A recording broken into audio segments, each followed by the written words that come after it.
Olá pessoal, hoje eu estou iniciando então algo que é muito novo para mim, que são as videoaulas, e eu espero que vocês então compreendam que eu estou aprendendo a utilizar esse recurso, mas eu resolvi usar esse recurso para me aproximar um pouquinho mais de vocês. Então a primeira aula que a gente vai ter hoje é sobre o modernismo brasileiro. Eu vou dividir esta aula em duas partes, porque o modernismo brasileiro é algo muito importante, é um assunto bastante importante para quem vai fazer o Enem ou quem vai prestar vestibular. É um assunto também que provavelmente vocês vão ver em LPL, né, na literatura, então, o modernismo brasileiro. Então, vamos lá. Então, a primeira coisa que vocês têm que saber sobre o modernismo brasileiro é o contexto histórico, né, o que estava acontecendo no nosso país naquela época. Então, a primeira coisa que vocês têm que pensar também é que o Brasil, como sempre, né, é um país bem atrasado.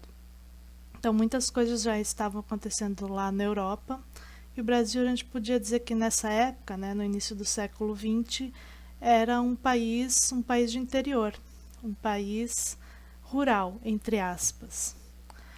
Mas no início do século XX, então, aconteceram algumas coisas que foram mudando a cara, a fisionomia do nosso país. Uma delas foi a criação de novas fábricas, e essas fábricas só foram possíveis, de serem criadas a partir do dinheiro que os grandes barões do café estavam ganhando, com a exportação do café brasileiro.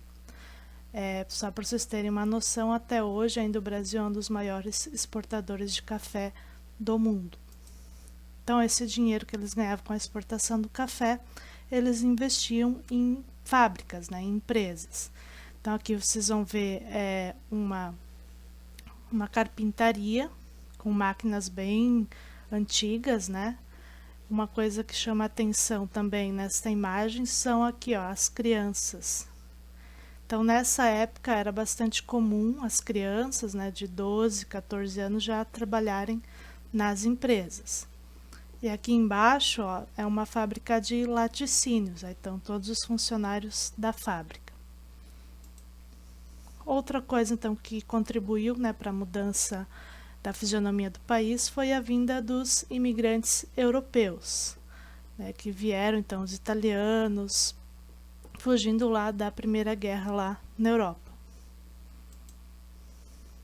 Então, aqui está a foto do desembarque, então, desses imigrantes no Porto de Santos, em São Paulo.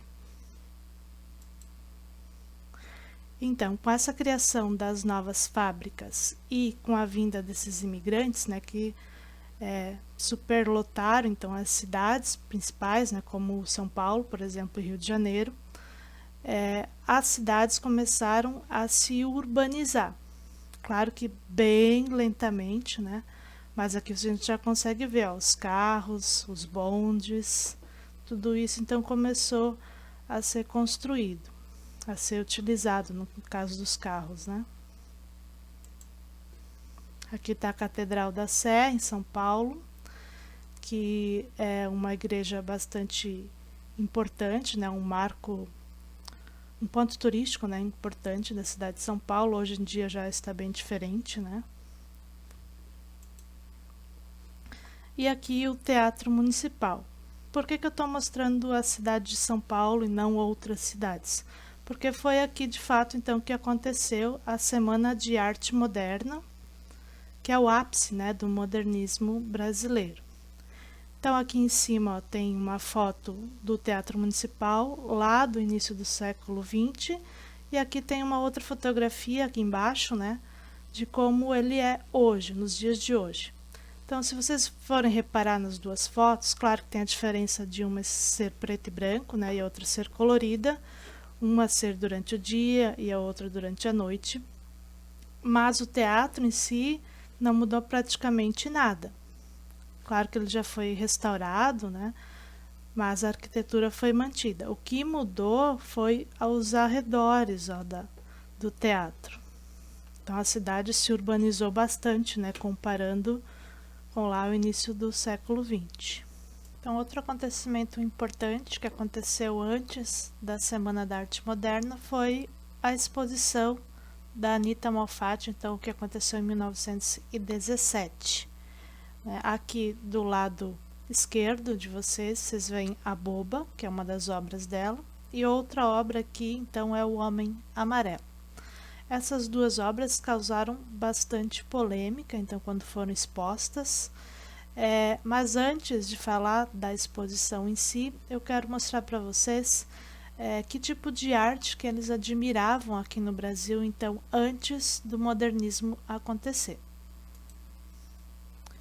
Então, aqui a gente tem uma tela do Victor Meirelles, que se chama A Primeira Missa no Brasil. Então, a gente vê aqui, ó, um padre jesuíta, né, um padre católico, fazendo, então, a missa para catequizar os índios. Então, a gente vê os índios aqui, ó, ao redor da tela. Então, é um fato histórico. Essa aqui é o Grito do Ipiranga, do Pedro Américo. Essa aqui é bem famosa, né, do dia da independência, lá quando o Dom Pedro ele proclama a independência do Brasil, né, independência ou morte. Também outro fato histórico. E aqui um retrato do Dom Pedro I, né, também do Pedro Américo. Também um personagem, né, importante da história do Brasil. Então, se vocês forem reparar nessas três obras, são acontecimentos históricos ou personagens, né, que fizeram parte da história do Brasil. E se a gente voltar nessas duas obras aqui, o que elas têm de diferente das demais? Primeiro, que essas obras aqui, ó, a gente chama de arte clássica. O que significa isso? Que tem várias regrinhas, né, dentro da arte para se tornar, então, uma pintura clássica. Por exemplo, a questão da proporção, a luz e sombra, a perspectiva. Então, são várias regrinhas que fazem com que seja uma pintura acadêmica, né, uma pintura clássica, uma pintura com regras bem rígidas. E se a gente voltar lá nas obras da Anita Malfatti, não tem isso. A proporção, ó, o nariz dessa mulher aqui, as cores, ninguém é amarelo desse jeito como o Homem Amarelo. Então, além dessa questão de ser uma pintura diferente da pintura acadêmica, que a gente chama isso aqui de expressionismo, que vocês já viram lá no segundo ano, né?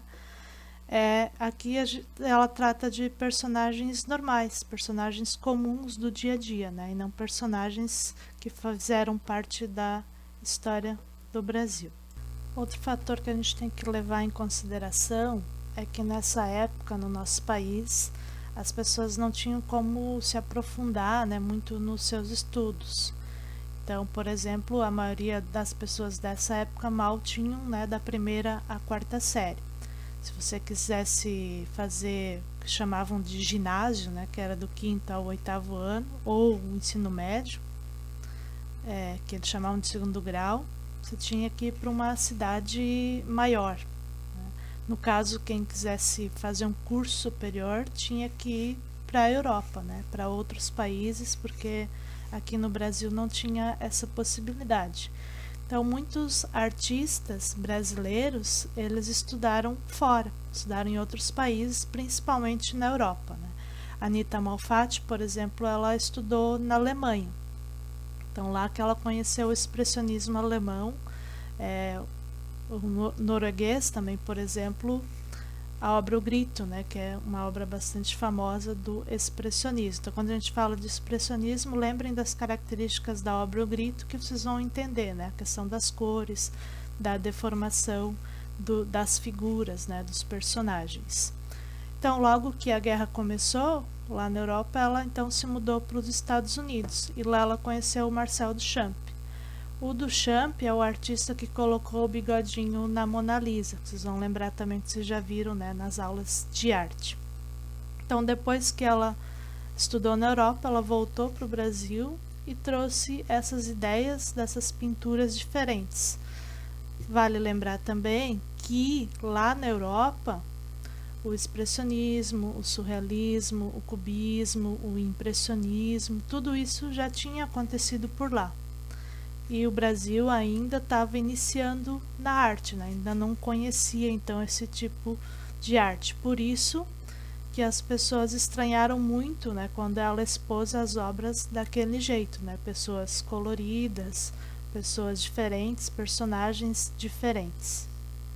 A exposição que a Anita Malfatti então fez em 1917 sofreu duras críticas da imprensa como um todo, mas principalmente desse carinha aqui, ó, do Monteiro Lobato. Monteiro Lobato é aquele cara mesmo que escreveu O Sítio do Pica-Pau Amarelo, entre outras obras, né? Ele tem outros livros famosos e além de escritor, então ele também era crítico, ele escrevia então críticas para uma coluna de jornal. Aqui eu separei um trechinho dessa crítica, ela é muito maior, mas para vocês entenderem um pouquinho do que ele estava falando. Como tem umas palavras estranhas, eu vou tentar explicar um pouquinho para vocês.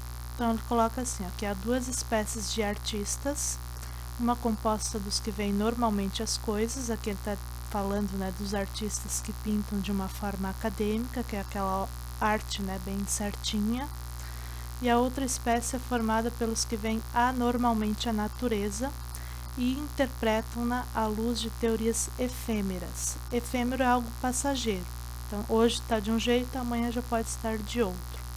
Sob a sugestão estrábica de escolas rebeldes, surgidas cá e lá como furúnculos da cultura excessiva. Então essa segunda espécie de artistas aqui que ele está falando são os artistas modernos, os artistas que pintam como expressionismo, como cubismo, então coisas diferentes. Embora eles se deem como novos, precursores de uma arte a vir, nada é mais velho do que a arte anormal ou teratológica.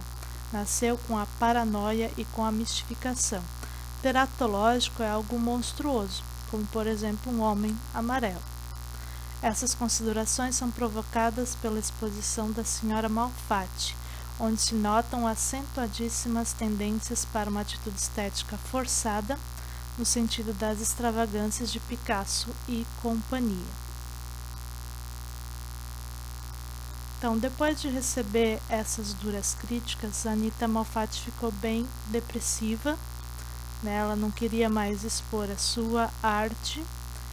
Então, dois amigos dela, que são os escritores Mário de Andrade e Oswald de Andrade, que embora os dois tenham o mesmo sobrenome, eles não têm nenhum parentesco, eles tiveram a ideia então de fazer um evento para promover as obras da Anita Malfatti, né? Promover então a arte brasileira que estava acontecendo nessa época.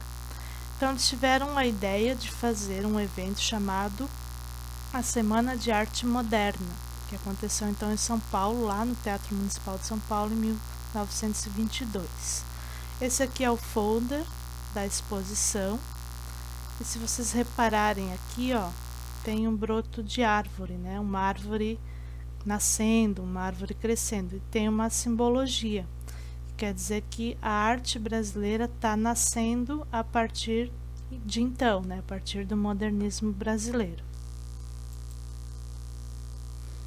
Então a gente chama de Semana de Arte Moderna, mas na verdade não foi uma semana inteira, né? Foram 3 dias de exposições, concertos, declamação de poesia, entre outros.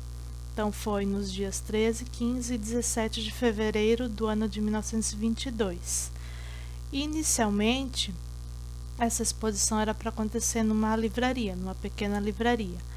Mas os Barões do Café então entraram em cena, um deles foi o Paulo Prado, e investiu, então patrocinou essa exposição, né, esse evento, e conseguiu então alugar o Teatro Municipal de São Paulo. Então essa exposição, né, aconteceu no Teatro Municipal de São Paulo. Por que eles escolheram, né, esse ano de 1922? Porque neste ano era comemorado o centenário da independência do Brasil. Então, que dia que aconteceu? Dia 7 de setembro de 1822. Foi o dia que o Dom Pedro lá deu o grito da independência. Então aqui fazia 100 anos, né, deste acontecimento, então foi uma comemoração. Sendo assim, nada mais lógico que iniciar um movimento estético que propusesse então uma revisão da arte brasileira e a questão da nacionalidade, que é bastante característico, né, da arte moderna brasileira, porque se a gente for reparar nas obras que eu mostrei lá do Grito do Ipiranga, da primeira missa no Brasil, na verdade não são personagens, os principais, né, não são personagens genuinamente brasileiros, porque o Dom Pedro, por exemplo, é português, né, não é brasileiro. Os jesuítas, o padre jesuíta lá da obra da Missa do Brasil, também não é brasileiro, né? É português. Então, a corte brasileira dessa época, na verdade, não era brasileira, né? Era de Portugal. Então, a arte que estava sendo representada, de fato, não era uma arte genuinamente brasileira. E a partir do modernismo brasileiro, eles vão começar, então, a inserir a cultura popular brasileira, a colocar em destaque os personagens do dia a dia. Né, o personagem negro, então pela primeira vez o negro vai aparecer como um personagem principal e não como um escravo, os índios e assim por diante. Então, para vocês saberem quais artistas participaram da Semana de Arte Moderna. Então, nas artes plásticas, a pintora Anita Malfatti, o pintor Di Cavalcanti e o escultor Victor Brecheret. Na música, o compositor Heitor Villa-Lobos. E na literatura, o Oswald de Andrade e o Mário de Andrade, que são importantes escritores brasileiros que vocês vão ver lá em LPL. Então, eu trouxe aqui algumas obras da Anita Malfatti. A Anita Malfatti tem os traços, então, bem expressionistas, que são as cores fortes, a deformação. Em algumas obras vocês vão ver o contorno também. Uma outra característica que vai aparecer em algumas obras é a questão da referência às cores da bandeira brasileira. Então, verde e amarelo, né, bastante presente, por exemplo, nessa obra aqui, Tropical. E as frutas brasileiras também, né? Aqui é a Estudante, também bastante expressionista, né? A expressão dela aqui, ó, de cansada, de acabada. Vocês devem estar assim mais ou menos agora, né?